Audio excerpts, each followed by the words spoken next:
நானுமே வந்து இப்போ அமீர் அண்ணன் சொன்ன மாதிரி ஏன் வந்து இஸ்லாமியர்கள் தங்களுடைய அடையாளத்தை மறைச்சிட்டு இருக்கணும். இப்போ நான் சினிமாவுக்குள்ளே வரப்போ அமீர் அண்ணன் வந்து சினிமாவுக்குள்ளே வரப்போ எப்படி நீ வந்து பேரை மாற்றிக்குவோன்னு சொன்னாங்களோ, அதே மாதிரி நான் சினிமாவுக்குள்ளே வரப்போ ஃபர்ஸ்ட் வந்து நீ தலித்துன்னு யாருன்னு கேட்டால் சொல்லாதுன்னு என்கிட்ட சொன்னாங்க.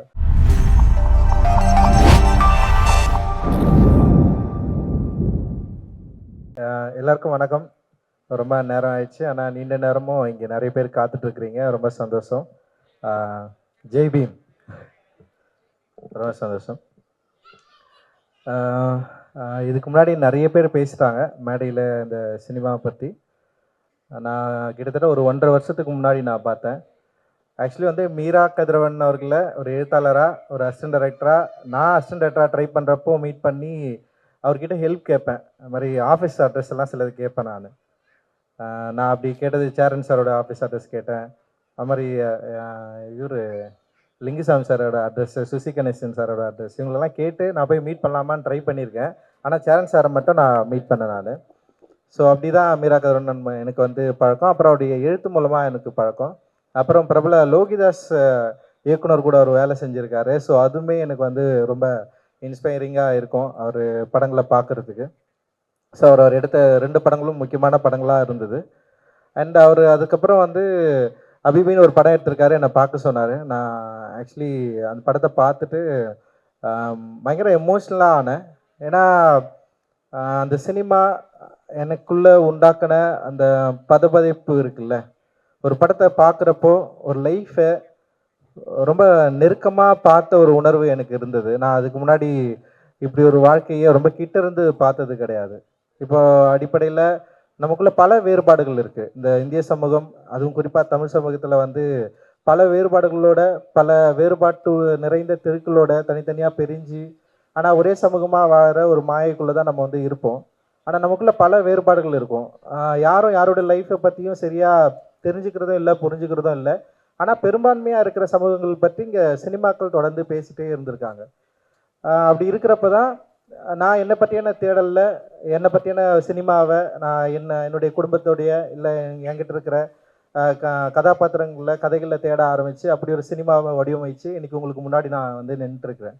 ஸோ அப்படி யோசிக்கிறப்போ இப்போது என்னுடைய திரைப்படங்களில் நான் படம் எடுக்கிறப்போ சில தோழர்கள் வந்து கேட்குறது உண்டு, உங்களுடைய திரைப்படங்களில் நீங்கள் ஏன் இஸ்லாமியரை காட்சிப்படுத்துறதில்லை, இல்லை திருநங்கைகளில் நீங்கள் ஏன் காட்சிப்படுத்துறதில்லை, இல்லை வேறு சில கதாபாத்திரங்களை நீங்களும் தவிர்க்கிறீங்க அப்படின்ற மாதிரி வந்து சொல்லுவாங்க.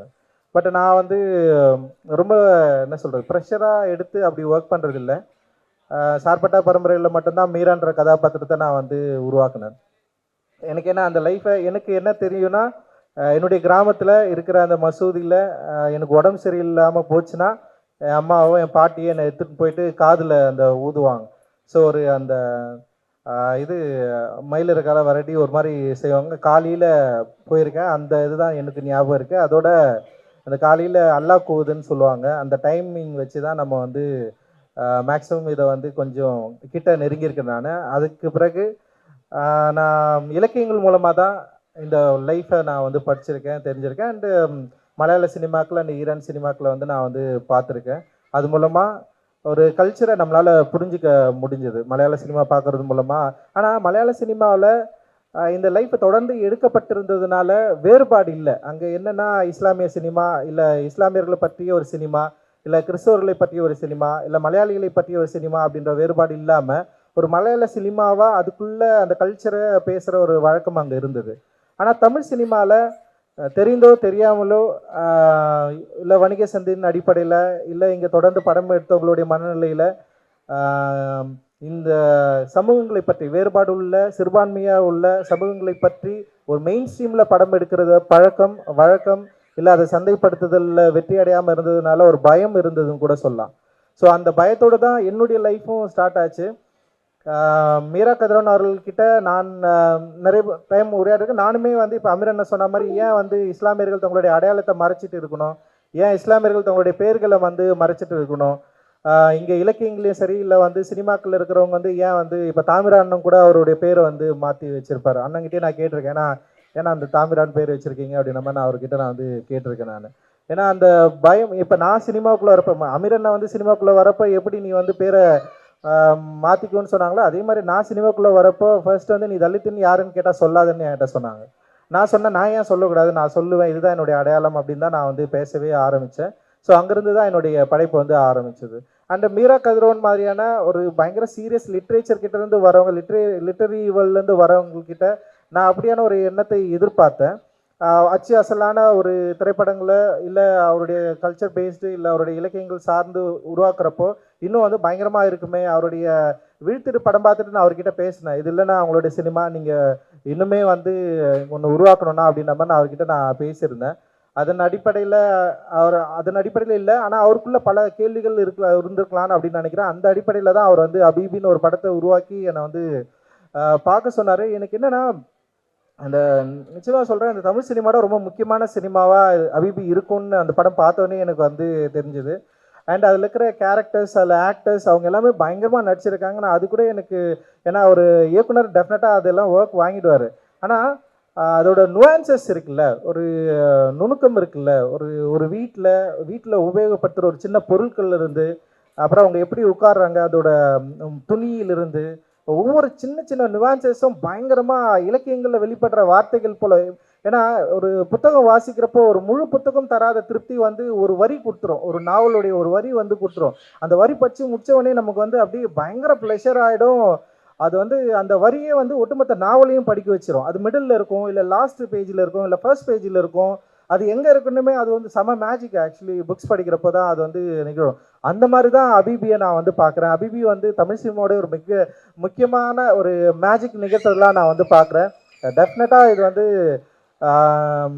ஒரு பெரிய பாய்ச்சலை நிகழ்த்திருக்கு. ஒரு இத்தனை ஆண்டுகால சினிமாவில் ஒரு வெளிப்படையான, யாருக்கும் பயம் இல்லாமல் இப்படி பேசுறதுக்குள்ள இதுவே ரொம்ப மோசமாக இருக்குது. யாருக்கும் பயமா, யாருக்கு பயப்படணும் நம்ம, அதுவே ரொம்ப இருக்குது. அவர் படத்தை எடுத்துகிட்டு ஏன் இவ்வளோ பதட்டப்படணும்? மீரா கதிரன் வந்து இந்த படத்தை எடுத்துகிட்டு அவ்வளோ பதட்டத்தோடு வருவார்.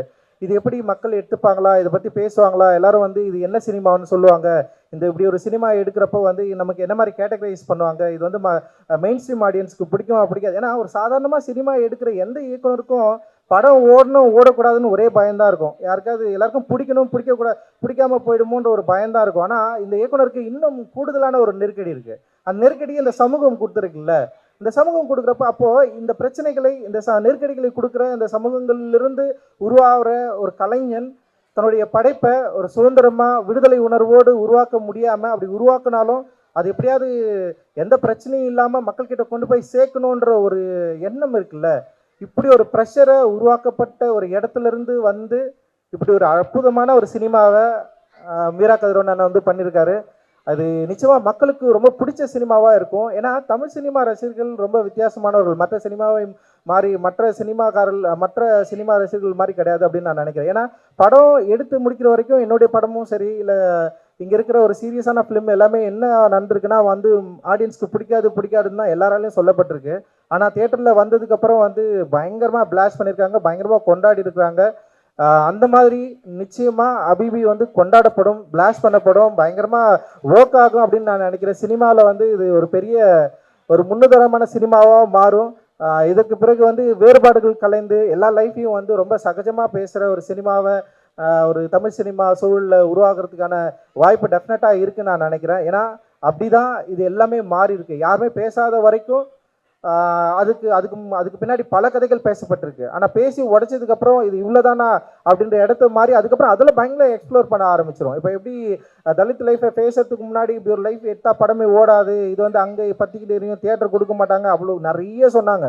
ஆனால் படம் எடுத்து முடிச்சதுக்கப்புறம், படம் மக்களுக்கு ஆடியன்ஸ் பிடிச்சதுக்கப்புறம், அதுக்கு ஒரு சந்தை மதிப்பு உருவானதுக்கப்புறம் அந்த படத்தை பயங்கரமாக எக்ஸ்ப்ளோர் பண்ணாங்க. அந்த கதைக்களங்களில் பயங்கரமாக எக்ஸ்ப்ளோர் பண்ணாங்க. நிறைய பேர் லைஃப்பை எடுக்க ஆரம்பித்தாங்க. ஈவன் நான் தலித்ஸை வந்து தலித் லைஃப்பை வந்து பயங்கரமாக செலிப்ரேட் பண்ணி எடுக்க ஆரம்பித்தாங்க. அதோட வாழ்க்கையை வந்து மக்கள்கிட்ட கொண்டு போய் சேர்க்க ஆரம்பித்தாங்க. மக்களும் ஏற்றுக்கிட்டாங்க, பயங்கரமாக கொண்டாடினாங்க. வேறுபாடுகள் நிறைந்த இந்த தமிழ் சூழலில் சுவாரஸ்யமான ஒரு சினிமா தரப்போ டெஃபினட்டாக கொண்டாடுவாங்க அப்படின்றதுக்கு இது எல்லாமே வந்து ஒரு முன்னுதாரணமாக இருந்தது. அது போல தான் இப்போ வேறுபாடுகள் நிறைந்த, அதுவும் வந்து நமக்குள்ள மத ரீதியான வேறுபாடுகள் இருக்கிற இந்த இடத்துல இந்த கல்ச்சரை நம்மளால் வந்து இது ஏற்றுக்க முடியுமா, கொண்டாட முடியுமா, நிறைய வந்து எண்ணங்கள் நமக்கு இருக்கலாம். பட் அப்படி அதை பிரேக் பண்ணி நிச்சயமாக அபீபி வந்து எல்லாராலையும் கொண்டாடப்படக்கூடிய ஒரு சினிமாவாக மாறும். மிக அற்புதமான திரைக்கலைஞர்கள் இந்த படத்தில் நடிச்சிருக்காங்க அண்ட் வாழ்ந்திருக்காங்க அப்படின்னு தான் நான் சொல்லுவேன். நான் வந்து ஆக்சுவலி சாம் சிஎஸ் மியூசிக் பண்ணாத ஒரு வேர்ஷனை நான் வந்து பார்த்தேன். கிட்டத்தட்ட 1.5 வருஷத்துக்கு முன்னாடி நான் வந்து பார்த்தேன். ஸோ அப்போ எப்படி ஒரு ஃபர்ஸ்ட் ஃபிலிம் பண்ணிட்டு ஒரு பயத்தோடு இருக்கிற ஒரு அண்ணனாக தான் நான் மீரா கதிரவனை பார்த்தேன். அவருடைய பதட்டம் இன்னைக்கு வரைக்கும் எனக்கு தெரிஞ்சுட்டே இருக்கு. அண்ட் இன்றைக்குமே வந்து பயங்கர பதட்டத்தோடு தான் இருக்காரு. இது எப்படியாவது கொண்டு போய் சேர்க்கணும் அப்படின்னு நினச்சிட்டு இருக்காரு. அண்ட் படத்துக்காக தான் இவ்வளோ பேர் வந்தாங்கன்னு நினைக்கிறேன். நான் இவ்வளோ பெரிய இயக்குனர்கள் இங்கே வந்து உட்காந்துருக்காங்கன்னா டெஃபினட்டாக படத்துக்காக தான். ஏன்னா ஒரு நார்மலான படம் எடுத்தாலும் வரதுக்கு அவ்வளோ யோசிப்பாங்க. அது சாதாரணமானலாம் கிடையாது. வந்தவங்க எல்லாருமே பெரிய பெரிய பயங்கரமான ஆளுங்க. அவங்களாம் வந்து நம்மளை வந்து வாழ்த்துறாங்கன்னா இந்த படம் வந்து பயங்கரமாக போய் ரீச் ஆயிருக்கு அப்படின்னு நான் நினைக்கிறேன். ரீச் பண்ணதில் மெயின் ரீசன் காரணம் வந்து அது பின்னாடி ஒருத்தர் உட்காந்துருக்காரு, ராம் சார்.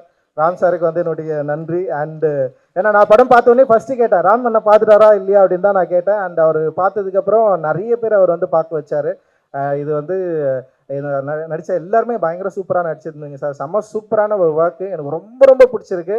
அந்த சித்தி கேரக்டர் வந்து ஒரு டயலாக் பேசுவாங்க. அந்த அந்த பையன்கிட்ட நீ ஏன்டா என்கிட்ட கேட்கலன்னு சொல்லிட்டு ஒன்று வந்து கேட்பாங்கன்னு நினைக்கிறேன். நான் வந்து உண்மையிலேயே பயங்கர எமோஷனல் ஆகிட்டேன். ஏன்னா வீட்டுக்குள்ளே குடும்பங்களில் சிடுன்னு இருக்கிறவங்க திடீர்னு ஒரு அன்பை வெளிப்படுத்துகிறாங்கல்ல, அந்த அந்த காட்சி வந்து பயங்கரமாக இருந்தது.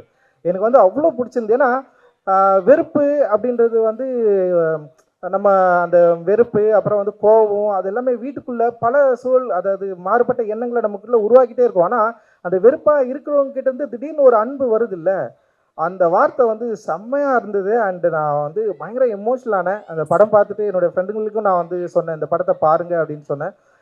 இது தமிழ் சினிமாவின் மிக முக்கியமான சினிமா. ஒரு நூற்றாண்டை கடந்த ஒரு தமிழ் சினிமாவில் இந்த சினிமா நிச்சயமாக ஒரு வரலாற்றை பேசும். இதிலிருந்து ஒரு புதிய தொடக்கத்தை நம்ம பார்க்கலாம். அண்டு இன்னும் வெளிப்படையான இன்னும் வேறுபாடுகளை கலந்து மல்டி கல்ச்சுரல்ஸ் மூவி வந்து டெஃபினட்டாக இதுக்கப்புறம் வந்து நம்ம தமிழ் சினிமாவில் வந்து எதிர்பார்க்கலாம். இது கமர்ஷியல் ரீதியாகவும் வெற்றி பெறக்கூடிய ஒரு இடத்துல இருக்குது. பயங்கரமாக என்டர்டெயின்டாகவும் இருக்குது. அண்ட் வந்து சுவாரஸ்யமான ஒரு சினிமாவும் இருக்குது. அண்டு ஒரு ஒரு அழகிய ஒரு இலக்கியத்தை வாசித்து ரசித்து என்ஜாய் பண்ணி இன்னொருத்தருக்கு ஒரு கிஃப்ட் கொடுப்போம்ல, அந்த மாதிரி தான் அபிபி. அண்டு நீங்கள் இவ்வளோ நாள் வெயிட் பண்ணதுக்கு ஒரு சூப்பரான ஒரு சினிமாவை கொடுத்துருக்குறீங்கன்னா அண்ட் உங்கள் டீமுக்கு எல்லாருக்குமே என்னுடைய வாழ்த்துக்கள். நிச்சயமாக இந்த படம் மிகப்பெரிய வெற்றி அடையும். சமூக தளத்திலையும் மிக முக்கியமான உரையாடலை வந்து துவக்கும் அப்படின்னு நான் நினைக்கிறேன். இதில் பங்கு பெற்ற அனைவருக்கும் என்னுடைய நன்றி, மகிழ்ச்சி. ஜெய் பீம். நன்றி. தேங்க்யூ.